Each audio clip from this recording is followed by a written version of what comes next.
안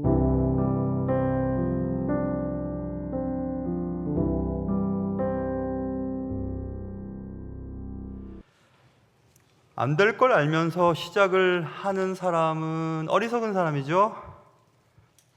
떨어질 것 알면서 시험 보는 자는 미련한 사람이기도 하고요. 문제를 일으킬 걸 알면서도 계속하는 사람은 고집센 사람인 것 같아요. 안식일 논쟁 사건으로 어려움을 겪었던 예수님께서 오늘 또 안식일 날 병자를 고침으로 문제가 일어나는 사건이 오늘 본문에 기록되어 있습니다. 문제가 될 것을 아시면서도 왜 그렇게 또 안식일 날 병자를 고치셨을까?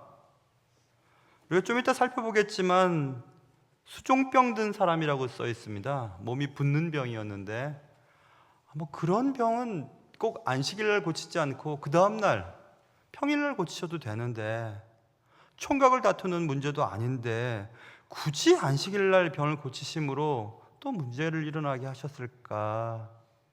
왜 그렇게 하셨을까? 목회를 하다 보면 성도들 사이에 갈등이 있기도 하고 또 그것들을 해결하기 위해서 애를 쓰다가 오히려 괜히 양쪽 분들에게 더 미움을 당하기도 하고 괜히 말려들기도 하고 피곤해지기도 하고 오해를 받기도 합니다. 그래서 그런 문제가 생기면 슬그머니 피하고 싶은 마음을 가질 때가 있습니다. 귀찮아. 그냥 본인들이 알아서 하시겠지 뭐. 신경 쓰고 싶지 않아. 나는 말씀 전하는 일에 집중해야지. 그런 생각들 때문에 그렇습니다. 그런데 예수님은 그런 귀찮음을 개의치 않으시고 오히려 그 자리로 논쟁의 중심으로 훅 들어가 버리십니다. 그래서 어떻게 보면 예수님은 고집스러워 보이기도 합니다. 굳이 왜 그렇게 하셨을까? 한두 번도 아니고 여태까지 여러 번 그런 일이 있었는데 왜 그러셨을까? 오늘 본문에 보면 안식일 날 예수께서 한 바리새인 지도자의 집에 떡 잡수시러 들어가셨다 이렇게 써 있습니다. 한 바리새인 지도자의 집, 이것은 지도자급 바리새인의 집에 들어갔다는 얘기입니다. 그러니 꽤 높은 지위를 가진 바리새인의 식사 초대를 받아서 식사하시러 들어갔는데 그날이 안식일이었다. 그리고 마침 주의 앞에 2절 수종병 든 한 사람이 있었다. 여기서부터 약간 이상한 느낌이 듭니다. 바리새인은 병든 자들과 접촉을 안 하려고 했거든요. 그런데 안식일 날 사람들이 많이 모여 있는 그곳에 수종병 든 사람이 있었고 또 수종병 든 사람이 주님 앞에 있었다는 겁니다. 그래서 1절 뒷부분에 보면 그들이 엿보고 있더라 이렇게 돼 있잖아요. 그러니까 안식일 날 병든 자를 눈앞에 보이도록 한 이후에 주께서 안식일 날 또 병을 고치시는지를 보고 현장을 정확하게 잡아서 증거를 잡아서 예수님을 몰아세우려고 했던 수종병 든 사람은 덫이었습니다. 덫. 근데 그것을 주님께서 모르실 리가 없을 텐데 왜 주님께서는 안식일 논쟁의 중심에 자발적으로 그렇게 훅 다시 들어가시기로 결심하셨는가 이겁니다. 충분히 예상되는 문제 앞에서 왜 그렇게 하셨을까? 내일 고치셔도 되는데. 여기서 우리는 예수님의 도발적인 행위를 느낄 수 있어요. 그래서 제가 제목을 도발이라고 정했습니다. 오늘 말씀을 통해서 예수님께서 왜 그렇게 하셨을까? 그리고 예수님은 왜 그렇게 하실 수밖에 없으셨을까? 그리고 우리는 이 말씀을 통해서 무엇을 배워야 하는 것일까에 대해서 깨닫는 귀한 시간 될 수 있기를 주님의 이름으로 축원합니다. 오늘 수종병 든 사람이 있었다 그래서 있죠. 누가복음을 우리가 공부하고 있는데 누가복음의 저자는 누가였습니다. 직업은 의사였습니다. 의사 선생님이 수종병이라고 병명을 정확하게 얘기했습니다. 틀림없이 수종병에 걸린 자였습니다. 수종병이라고 하는 것을 찾아봤더니 이디머라고 하는 말 그대로 수종병 혹은 드랍시라고 하는 부종을 몹시 앓고 있던 사람인 것을 알 수 있습니다. 몸에 비정상적인 붓기가 있는 상태를 가진 자. 수종병은 물이 차서 몸이 부푸는 병이랍니다. 그런 병에 걸린 자가 안식일 날 바리새인의 집에, 그것도 예수님 앞에 있었다. 그래서 마치 계획이 충분히 되어진 것 같은 느낌을 우리는 충분히 받을 수 있습니다. 당시 대부분의 사람들은 이런 수종병은 개인의 죄, 특별히 탐식, 먹는 거 좋아하는 것, 우리 같은 사람들, 그리고 물질에 대한 탐욕과 연관된 결과로 여겨졌던 그때였습니다. 그러니까 죄인이라는 얘기입니다. 그 죄인이 바리새인 집에 있었다. 그리고 예수 눈앞에 있었다. 이 본문을 해석한 찰스 스펄전 목사님은 이 수종병 우리는 관계없는 얘기니까 우리는 뭐 별로 귀담아 들을 필요가 없네 라고 생각할까 봐 이 수종병을 이렇게 해석했습니다. 우리 영혼에도 욕심이 차면 우리의 영혼이 부풀어 오른다는 겁니다. 가진 게 많고 되는 일이 잘 돼도 만족감이 없다. 그리고 마음은 늘 답답하고 불편하다. 그래서 찰스 스펄전 목사님은 사람의 영혼도 탐심으로 부풀어 오르면 마치 수종병 환자처럼 고통스럽다, 이렇게 그의 책에서 기록을 했습니다. 그러니 우리는 오늘 수종병 걸린 환자를 꼭 육체적인 병으로만 볼 것이 아니라 비유적이고 영적 의미로 또 이해할 수 있으면 좋겠습니다. 아무리 생각해도 이상한 것은 몸이 막 퉁퉁 부은 자가 할 수 있는 일은 사람들 앞에 나서지 않는 거거든요. 얼굴에 뭐가 조금 나도 불편해서 이렇게 뭐 가리고 다니기도 하고, 그게 우리의 모습인데 몸이 막 부어서 영 이상한 몸을 가지고 왜 사람들이 많이 모여있는 그곳에 나와 있었을까? 분명히 바리새인과 율법 교사들이 그 수종병 든 환자를 예수 앞에 던져놓고 잘못을 찾으려고 했던 덫으로 쓰임 바 되고 있다는 것을 우리는 짐작할 수 있습니다. 예수님은 이 상황을 정확하게 꿰뚫어 보고 계셨습니다. 왜냐하면 예수님께서 먼저 그들에게 말씀을 하십니다. 자, 보세요. 예수께서 대답하여 율법 교사들과 바리새인들에게 이르되 안식일에 병 고쳐 주는 것이 합당하냐? 이렇게 먼저 물어보셨습니다. 예수님께서는 스스로 그 덫에 걸리시기로 작정하셨습니다. 함정에 빠지시기로 결정하셨습니다. 그래서 예수님의 도발이라고 하는 단어가 생각이 났습니다. 여러분 운동 좋아하시죠? 저도 공 가지고 노는 운동은 다 좋아합니다. 또 잘하기도 합니다. 근데 큰 공은 잘하는데 작은 공들은 또 재미가 없어요. 탁구도 뭐 재밌긴 하지만 바깥에서 나가서 하는 게 더 재밌긴 해서 테니스를 더 좋아합니다. 테니스든지 또 탁구든지 혹은 우리 안세영 선수처럼 배드민턴이든지 결국 우승하는 사람들은 공격을 잘하는 사람들인 것 같아요. 수비형 선수가 멋지게 수비를 하지만 결국 점수를 따야 이기는 거거든요. 공격을 하지 않으면 절대로 이길 수는 없습니다. 그래서 이 본문을 통해서 어떤 신학자가 이렇게 얘기했습니다. The best defense is a good offense라고 대답을 했어요. 최선의 방어는 좋은 공격이다, 이렇게 얘기하는 거죠. 최선의 방어가 뭐냐?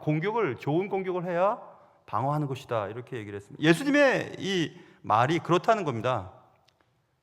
안식일날 병을 고침으로 그들에게 공격을 당하기 전에 먼저 얘기를 하는 겁니다. 안식일에 병 고쳐 주는 것이 합당하냐? 이렇게 먼저 물어보는 겁니다. 먼저 공격을 했습니다. 내일 고치셔도 되는 병을, 굳이 죽을 병도 아닌 병을 왜 지금 고치시려고 하는 것일까? 왜 그랬다고 생각하십니까? 저는 답답했거든요. 주님, 아니 뭐 이렇게 미움을 받으세요? 굳이 문제를 안 익히셔도 되는데 그냥 봤다가 저 병 걸렸구나, 저거 내일 고쳐줘야지, 몇 시간 뒤에 고쳐주시면 되는데 왜 그러셨을까? 어느 신학자의 글을 읽고 그렇겠구나 라는 생각을 하게 됐습니다. 예수님께서는 단 하루라도 그가 더 고통을 받는 것을 보실 수 없으셨다. 예수님은 그 남자와 그 가족들이 심각한 고통에서 하루만이라도 더 빨리 자유롭게 되기를 원하셨다. 그 말씀을 읽는 순간 가슴이 뭉클했습니다. 맞다, 그렇지. 예수님이 그런 분이시지.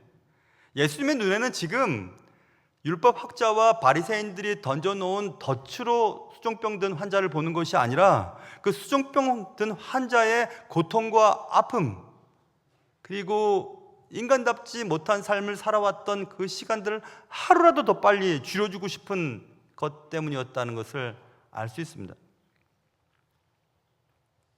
우리 교회는 새벽 예배가 많이 나오는 교회죠. 새벽 찬양대도 365일 계속 성가자가 있고 100여 명 이상씩 나오니까 많이 나오는 교회입니다. 요즘 교회 치고.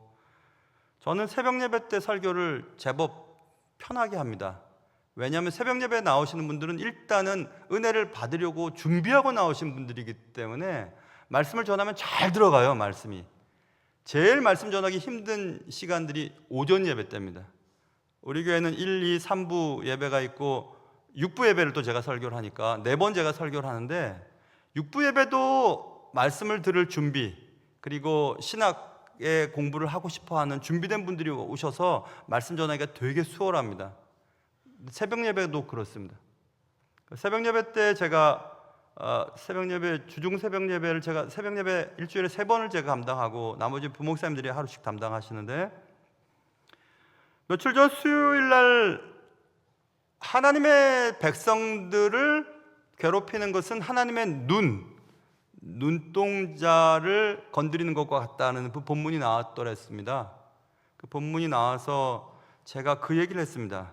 그 본문이 적혀 있는 스가랴서의 영어 성경에는 그 눈동자를 건드리는 그 부분을 the apple of his eye 이렇게 표현했거든요. 그의 눈의 애플은 사과잖아요. 사과를 건드린다 이렇게 해석하면 안 되고, 제가 몇 년 전에 이 단어를 한번 쓴 적이 있었어요. The apple of my eye라고 하면 내 눈의 사과가 아니라, 고대 영어에서의 애플은 동그란 물체를 통칭해서 애플이라고 했다는군요. 그래서 그 사과처럼 동그란 것이 애플, 이렇게 동그랗다 이렇게 불리다가 그 동그란 물건을 애플, 사과로 정했다는 그 어원책에서 제가 봤어요. 직접 제가 찾아봤습니다. 그래서 나의 눈에 사과라는 것은 내 눈에 동그란 거 있잖아요. 가운데 동그란 거, 눈동자. 그러니까 내게 있어서 눈동자처럼 귀하다는 얘기를 할 때 the apple of my eye 이런 단어를 쓴다고 하더군요. 혹은 the light of my life라고 하면 내 생에 당신은 빛이야. 그러니까 내가 살아갈 수 있는 삶의 활력을 넣어주고 방향을 제시해주는 대상이 당신이야 라고 할 때는 the light of my life 이런 단어를 쓴다고 하는데, 내 눈에 눈동자처럼 소중해 라고 하는 것이 하나님이 우리를 바라보는 방식이거든요. 그래서 또 생각해 봤습니다. 책에서도 한번 찾아봤어요. 왜 그런 단어를 썼을까? 제가 언젠가 말씀드린 것처럼 사랑하는 자의 눈을 보면 눈에 거기 세상이 보이죠. 그리고 세상과 함께 내가 또 그 사람의 눈 속에 보이는 겁니다. 그러니까 제가 그때 새벽 예배 때 예를 들면서 잘못 얘기했더라고요. 그 파리의 연인이라고 하는 드라마에서 박신양이 김정은, 북한 김정은 말고 김정은 그분을 이렇게 가슴에 손을 대면서 맞아요. 이 안에 너 있다? 이런 얘기를 했는데 난 박신양이 했는 줄 알았거든요. 근데 아니고 오늘 찾아봤더니 이동건 씨가 했더라고요. 이동건 씨가 이 안에 너 있다? 이 안에 너 있다. 맞다. 그렇죠. 그러면서 막 아까 봤어요. 제가 확실하게 보려고 그랬더니 네 마음속에는 누가 있는지 어떤 사람인지 모르겠지만 내 마음속에는 뭐라 그러더라? 너 있어. 이렇게 얘기를 했어요. 그거랑 똑같아요, 여러분. The apple of my eye라고 하는 것은 꼭 그런 말이죠. 이런 것도 있죠, 우리나라 말에. 내 눈에 넣어도 안 아플 새끼, 이런 말 하잖아요. 욕 아닙니다. 또 욕했다 그러지 마세요. 내 자식들은 눈에 넣어도 아프지 않아, 이렇게. 제일 세상에 빠른 반사가, 무조건적인 반사가 눈 깜짝하는 게 반사래요. 그래서 아무리 빠른 셔틀콕이 날라와도 눈 동자에 안 맞는답니다. 눈을 감으니까. 그래서 뭐 눈 주위에는 뼈를 맞거나 뭐 이렇게 바깥을 맞지 눈 동자를 바로 맞지는 않는답니다. 그만큼 빨리 반사를 한다는 거예요. 신속한 보호. 그러니까 주님께서는 신속한 보호, 그리고 눈동자를 보호할 만큼 우리를 사랑하시니까, 그래, 예수님께서는 단 하루라도 저렇게 내버려 두고 싶지 않으셨겠구나. 그리고 율법학자들과 바리새인들의 덫이라고 생각하지 않으셨어요. 그는 사랑하는 그의 백성들이 고통받고 있는 것들을 하루라도 빨리 건져주고 싶어 하셨던 하나님의 사랑이었구나, 이런 생각을 해봤습니다. 그래서 저도 그렇게 살아가야 되겠다, 이런 생각을 했습니다. 예수님을 좀 닮아봐야 되겠다. 우리가 고통 가운데 있을 때 하나님이 내 고통에 무관심하다고 화를 내고 또 나 신앙생활 안 해! 라고 하면 안 되겠다는 생각도 하게 됐습니다. 내 고통을 내버려 두신다고, 나에게 관심이 없다고 낙심해서도 안 되겠다. 하나님의 사랑을 의심하면 안 되겠다, 이런 생각을 해보았습니다. 존 스타트 목사님께서 이런 얘기를 하셨어요. 십자가는 고난의 문제를 해결하지는 않는다. 그러나 우리가 고난을 바라볼 수 있는 올바른 관점을 제시해준다, 이런 얘기였습니다. 여러분, 우리가 십자가를 붙잡고 하나님께 기도한다고 해서 우리가 원하는 방식대로 일이 해결되거나 또 내가 원하는 때에 그 일들이 이루어지는 것은 아닙니다. 꼭 그렇게 되지는 않습니다. 그러나 십자가를 바라보면, 날 위해 자신의 목숨을 던지신 그분의 십자가를 바라보면 하나님께서 내 삶에 대해, 내 기도에 대해, 나의 문제에 대해 어떻게 처리하고 반응하시는 것인가에 대한 추측은 할 수 있지 않아요? 그렇기 때문에 우리가 십자가를 바라보는 순간 하나님께 대한 섭섭함이나 화도 없어지는 것입니다. 저는 그래서 고통 가운데서 하나님을 신뢰하는 법에 대한 생각들을 오래전부터 해보게 되었습니다. 특별히 목회를 하면서 신앙생활을 열심히 하지만 고통 속에 힘들어하는 성도들에게 뭐라 말할 수 있을까? 갑자기 닥친 슬픔 앞에서 어떻게 그들을 위로할 수 있을까라는 생각을 하면서 딱 세 줄을 제가 머릿속에 암기하게 됐어요. 고통과 그리고 우리의 신앙, 어떻게 고통의 문제를 이해할 수 있을 것인가에 대한 딱 세 줄인데 여러분들 기억해 보세요. 저는 하나님에 대해서 일단, 물론 오늘부터 육부 예배, 틈새 예배, 오늘 주제부터는 이제 실론이 들어갑니다. 하나님을 아는 지식에 대한 부분이에요. 오늘부터 이제 실제로 들어가는 겁니다. 그동안 못 오셨던 분들은 오늘부터 오시면 딱 좋아요. 오늘부터 제대로 들어가는 공부니까. 하나님에 대한 것에서 여러분 제일 우리가 기억해야 될 것은, 제가 믿는 것은 하나님은 전능하시다라고 하는 것을 저는 믿어요. 하나님은 전능하시니까 내 문제를 해결하시지 못하는 분은 아니시겠지라는 것이 믿어지죠. 그리고 그 다음은 제가 기억해야 될 것은 전능하신 하나님이신 그분이 선하시다. 그것도 저는 믿어요. 전능하신 그분이 내 삶을 막 엉클어 놓거나 나를 괴롭히려고 일부러 해결을 늦추시거나 내가 원하지 않는 방식대로 내 삶을 이끄시지는 않겠지. 왜냐하면 하나님은 선하실 테니까. 자, 두 가지 얘기 됐어요. 하나님은 전능하시다. 그리고 하나님은 선하시다. 세 번째가 중요한데, 자, 하나님은 전능하시고 또 하나님은 사랑하신 그 하나님이 세 번째 줄이에요. 그 하나님이 나를 사랑하신다. 그걸 저는 믿거든요. 그러니 전능하시고 사랑이시고 나를 사랑하시는, 선하신 그 하나님이 내 삶에 대해서 가장 좋은 것으로 인도해 주시겠지 뭐. 내가 원하는 방식대로 원하는 때 일이 진행되지 않는다고 해서 하나님의 선하심이 아닌 존재가 될 수 있을까? 내 문제에 대해서 전혀 해결되지 않는다고 해서 하나님이 무능력하실까? 아니, 능력이 있으시고 선하신 하나님이 날 사랑하시니까 내게 가장 좋은 곳으로 이끌어 주시겠지? 오케이, 그걸 믿게 됐어요. 오늘 본문도 그런 거 아닙니까? 예수님께서 문제가 일어날 것을 뻔히 아시고 율법학자들과 바리새인이 덫을 넣고 기다리고 있었습니다. 엿보고 있었다고 써 있습니다. 그렇지만 주님에게는 그게 안 보이는 거예요.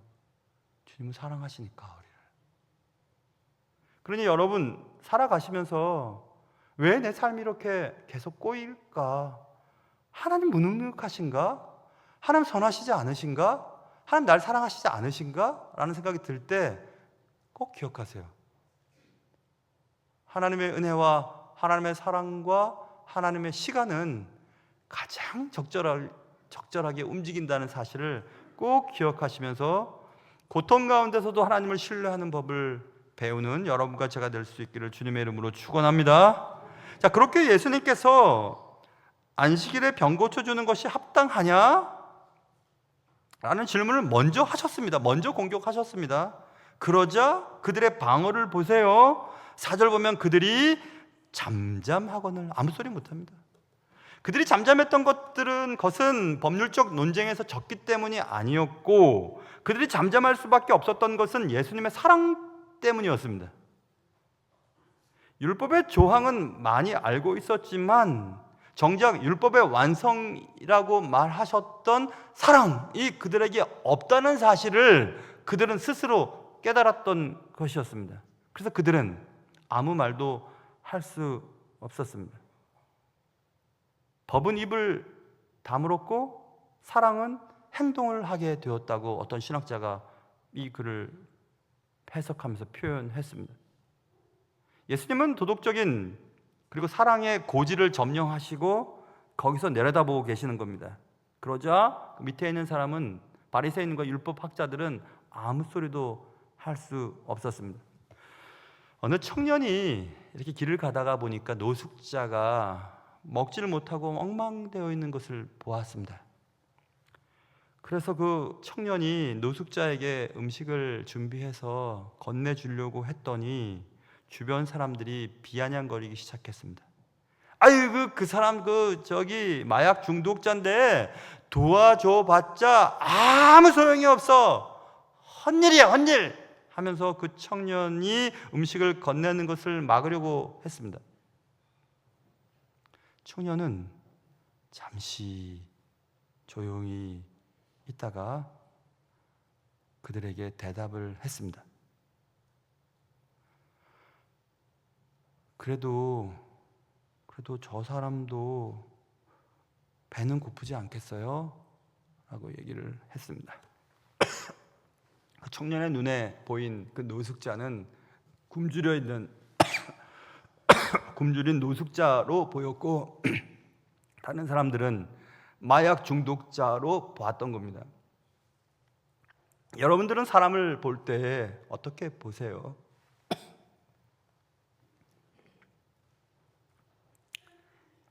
C.S. 루이스가 이런 얘기를 합니다. 보통 사람들은 자주 법을 말한다. 그의 책에서는 사랑하는 사람들이라고 했는데, 사랑하는 사람들은 우리 그리스도인들을 지칭하는 것 같아요. 그래서 사랑하는 사람들을 그리스도인이라고 바꾼다면 이렇게 얘기할 수 있어요. 보통 세상 사람들은 자주 법을 말하지만 예수 믿는 우리들은 그때 사람을 생각한다, 이겁니다. 제가 은행원에서 신학을 결심하고 신학교를 들어간 게 93년도였습니다. 총신신학대학원에 93년도에 들어갔습니다. 들어가서 늘 울면서 공부를 했죠. 모든 과목이 다 은혜로웠으니까. 그리고 내가 이곳에 앉아있다는 사실이 제게 너무나 황홀한 경험이었으니까 맨 앞자리에 앉았습니다. 성적도 잘 나왔어요. 그런데 그때 93년도에 총회, 대한예수교 장로회 총회에 좀 이상한 어떤 분이 계셔서 총회를 어지럽게 하고 학교 정책을 어지럽게 했던 어떤 분이 계셨습니다. 목사님이셨어요. 그래서 학생들은 그분을 쫓아내기 위해서 데모를 하기 시작했습니다. 저도 앞장섰습니다. 광주까지 내려가서 총회하는 그 광주 동명교회에서 했던 것 같은데, 그 동명교회 앞에서 그냥 기도회도 열면서 저분을 좀 쫓아내달라고 막 그렇게 기도를 하고 그랬던 기억이 납니다. 그래서 순수한 마음, 그리고 그냥 신학 그리고 목회자는 그냥 천사 다음 가는 사람이지 정도라고 생각했던 그때 저에게 그렇지도 않구나라는 생각을 했었고, 그리고 또 청신신학대학원 원이잖아요. 대학 원이니까 원우회가 있었어요. 그래서 그 원우회 총회 때 또 한번 경험을 해보았는데, 원우회장이 이제 뭐 회의를 하고 뭐 이럴 때 뭐 때문인지 잘 기억이 잘 나지는 않는데, 의견이 이제 갈라지면서 저쪽에 있던 어떤 분이 막 뛰어나오면서 법이야! 법이야! 하면서 막 뛰어나오기 시작해요. 마이크 막 붙잡고 얘기하려고 하고, 또 어떤 자들은 그걸 못 붙잡게 하고 막 그냥 엉망이 되는 것을 제가 보면서 제 마음속에 그런 생각을 했습니다. 우리가 다 신학을 하고 목회자가 되어야 될 텐데 이게 도대체 뭐지? 이런 생각을 했던 적이 있었어요. 분명히 주님께서는 법의 완성은 사랑이라고 했는데 사랑으로 감싸고 사랑으로 덮을 수 없는 게 세상에 어디 있을까? 근데 왜 우리는 법, 규칙, 그리고 전통, 절차 이런 것들에 왜 우리는 휘둘리는 것일까? 교회도 그렇고 모든 것이 다 마찬가지입니다. 옳고 그름을 따지다 보면 문제가 일어나고 싸움이 일어나거든요. 주님께서 우리에게 원하시는 것은 옳고 그름이 아니라고 말씀드렸잖아요. 정의는 뭐라고 했습니까? 성경에서 말하는 정의는 옳고 그름을 따지는 것이 아니라 어떤 것이 선한 일인가에 관심이 있다고 말씀드렸어요. 지금 율법학자들과 바리새인들은 옳고 그름을 따지고 있는 겁니다. 그러나 예수님은 옳고 그름이 중요한 것이 아니라 어떤 것이 하나님이 원하시는 선인가에 대해 그의 행동으로 보여주고 계셨습니다. 법의 정당성을 주장하기보다 사랑의 무게를 깨달은 자들은 하나님의 뜻대로 결정을 내릴 수가 있지 않겠습니까? 오직 사랑과 긍휼 그리고 도움이 필요한 자를 돕고자 하는 진심이 있다면 해결되지 않을까, 이런 생각을 해봤습니다. 예수님께서는 언제나 다른 사람들이 나를 어떻게 생각하고 평가를 내리는가 보다 힘든 자들, 고통받는 자들을 어떻게 하면 도와줄 수 있을까에 관심을 기울이셨습니다. 그런데 우리는 종종 진리를 말하기보다는 사람들로부터 호감을 얻거나 그냥 괜히 휩쓸리지 말아야지 라고 하면서 침묵하고 있지는 않는가 이런 생각을 해봤습니다. 진리 앞에서 침묵이 중립이라고 생각하면서 가만히 있었던 적은 없었을까? 괜히 휘말리지 말아야지. 그런 생각들이 사회에 팽배하니 대낮에도 약한 자들을 공격하는 자들을 아무도 도와주질 않아요. 왜 그런 일들이 생길까? 교회는 화려한데 교회 주위에 가난한 자들이 너무 많아요. 왜 그런 일들이 생기지? 왜 그럴까? 꼭 해야 될 일들 앞에서 침묵하는 것은 중립을 지키는 게 아닙니다. 비겁함입니다. 패배를 스스로 인정하는 것입니다. 지금 율법학자들과 바리새인들이 아무 말 하지 못한 것은 그것 때문이었습니다. 아무 말 하지 않자 예수님께서는 그 사람을, 수중병 든 그 사람이죠, 그 사람을 데려다가 고쳐 보내십니다. 그리고 이참에 예수님의 도발은 또 계속됩니다. 5절 보십시오. 또 그들에게 말씀하십니다. 너희 중에 누가 그 아들이나 소가 우물에 빠졌으면 안식일에라도 곧 끌어내지 않겠냐? 예수님의 이 말씀 속에 누가 그 아들이나까지 들었다면, 그래, 아들이 우물에 빠졌는데 안식일이라고 내일 꺼내줄게 라고 하는 그런 아버지가 어디 있냐. 당연히 끌어주지, 맞지? 당연하죠, 그건. 근데 소가 우물에 빠졌어. 소가 우물에 빠졌는데 안식일이라고 그냥 내버려 두겠냐? 아니지요. 소도 당연히 끌어내죠. 안 그러면 죽는걸요? 그럼 여기 이 수정병 든 환자가 소만도 못하냐? 그 얘기예요, 주님은. 그러니 이 말을 듣고 그들이 6절 이에 대하여 대답하지 못하는, 또 얘기를 못하는 겁니다. 얘기를 할 수가 있나요?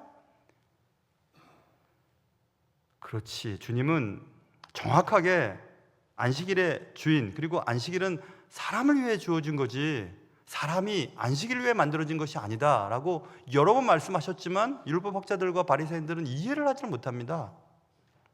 예수님의 이 도발, 예수님의 도전은 오늘날에도 우리에게 계속 진행 중입니다. 저는 이런 생각을 해보았습니다. 여러분, 반려견, 반려묘 너무 귀엽습니다. 저도 개를 참 좋아합니다. 개를 좋아한다 그랬더니 또 일부 예배 때 이거 아니에요. 전 개를 그냥 좋아해요. 개를 되게 사랑해요. 먹는 거 말고 이게 되게 사랑하거든요. 개와 막 잠도 잘 자고, 제가 개를 좋아하고 개도 저를 좋아해요. 자기 동족이라고 생각해서 그런지 모르지만 아무튼 좋아합니다. 되게 좋아해요. 근데 요즘은 좀 약간 심한 것 같은 느낌도 들어요. 아니요. 뭐 심하다고 생각하는 것은 개인적인 차이니까 그것 때문에 섭섭해하거나 기분 나빠하실 필요는 없으세요. 왜냐하면 그 다음 일 때문에 그런 거예요. 자, 보세요. 반려견이나 반려묘가 건강이 안 좋으면은 뭐 병원에 데려가고 또 돈을 엄청 들이기도 하고 또 너무너무 사랑스러워서 아기처럼 안고 가기도 하고 유모차에 태워가기도 합니다. 좋습니다. 나쁘다고 얘기하는 것 아니에요. 그러나 뭐 길거리 돌아다니는 고양이나 뭐 개에게 함부로 했기 때문에 막 엄청 화를 내고 막 개의 인권이 아니라 경권이라 해야 되나요? 경권이나 묘권에 대해서 조그만 그 침해를 하면 막 난리가 나지 않습니까? 그런 우리 인간이 자신의 의사를 표현하지 못한다는 거 하나 때문에 자라고 있는 뱃속에서 누군가에 의해서 낙태가 결정돼서 낙태를 해버리는 일들은 아무렇지도 않게 여기는 이 시대 아닌가요?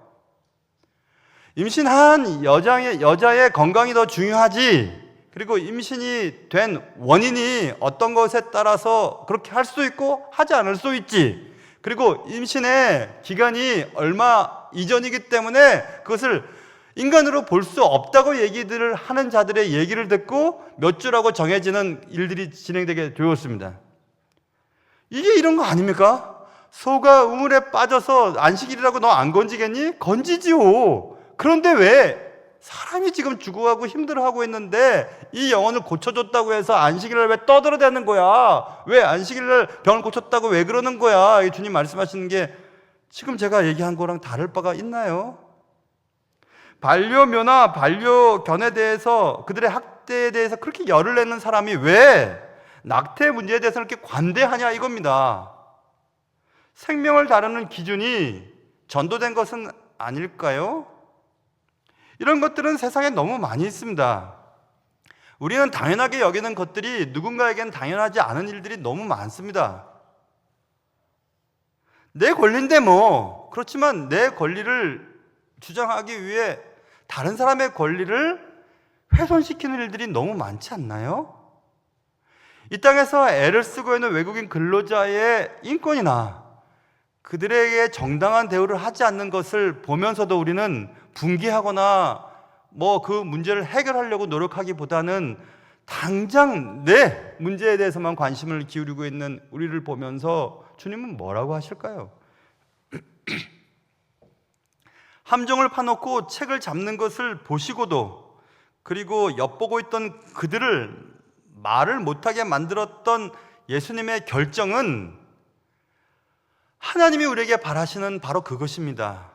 사람이 중요하고, 그리고 고통받는 자들의 고통을 나누어 줄 수 있는가에 대한 여부였습니다. 바리새인들과 율법 교사들은 끝까지 아무 말도 하지 못했습니다. 그들의 침묵은 그들이 패배했다는 것을 자인하는 것이었습니다. 그래서 예수님의 도발은 우리에게 당혹감을 불러일으키지만 예수님의 도발은 사랑이 근거가 된 도발이었구나라고 생각을 해보면 충분히 이해가 됩니다. 예수님께서는 단순히 율법학자들과 바리새인들의 행태에 대해 반항을 한 것이 아니었습니다. 바리새인과 율법학자들이 그토록 주님을 따르고 최소의 11조도 하는 것이라고 자랑을 했던 그들이 정작 하나님이 그들에게 바라셨던 사랑에 대해서 너무나 무관심한 것에 대한 예수님의 도발이셨습니다. 그래서 예수님의 도발은 분노가 아니었고 긍휼의 표현이셨습니다. 우리도 세상 속에서 진리와 사랑을 위해 누군가를 도와주기 위해 조용히, 그러나 단호하게 때때로 도발해야 되지 않을까 생각을 했습니다. 우리도 사랑 때문에 누군가를 도와주기 위해서 조금 먹고 싶은 것도 먹지 못하고 갖고 싶은 것도 갖지 않으며 조금 피곤하고 지치더라도 다른 사람을 도와주기 위해서 불편을 감수하려고 하는 그런 도발, 그런 도발을 하나님은 기뻐하시지 않을까 이런 생각을 해봤습니다. 사랑하는 성도 여러분, 예수님의 이 안식일 논쟁 사건의 자발적인 걸려들어감은 우리에게 무엇인가를 말씀하고 계십니다. 우리의 삶도 주님처럼 누군가를 돕기 위해 또 하나님이 내게 바라시는 그 사랑을 실현하기 위해 조금 손해보고 조금 불편하고 조금 오해도 감수하면서 그 일을 계속해 나갈 수 있는 그런 은혜가 여러분과 저의 삶 속에 있기를 주님의 이름으로 축원합니다.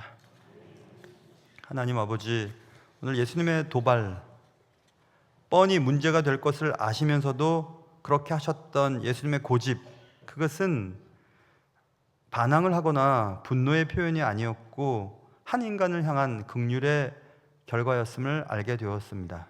사랑하는 주님, 우리도 때때로 그렇게 한번 희생하며 그냥 침묵하는 것에 만족할 것이 아니라 무엇인가를 하기 위해 희생하며 손해도 볼 줄 알며 그리고 불편함도 감수하면서 주의 뜻을 이 땅에 그리고 우리의 삶 가운데 내 삶 속에 이루어갈 수 있도록 도와주시옵소서. 귀하신 예수님의 이름으로 기도합니다.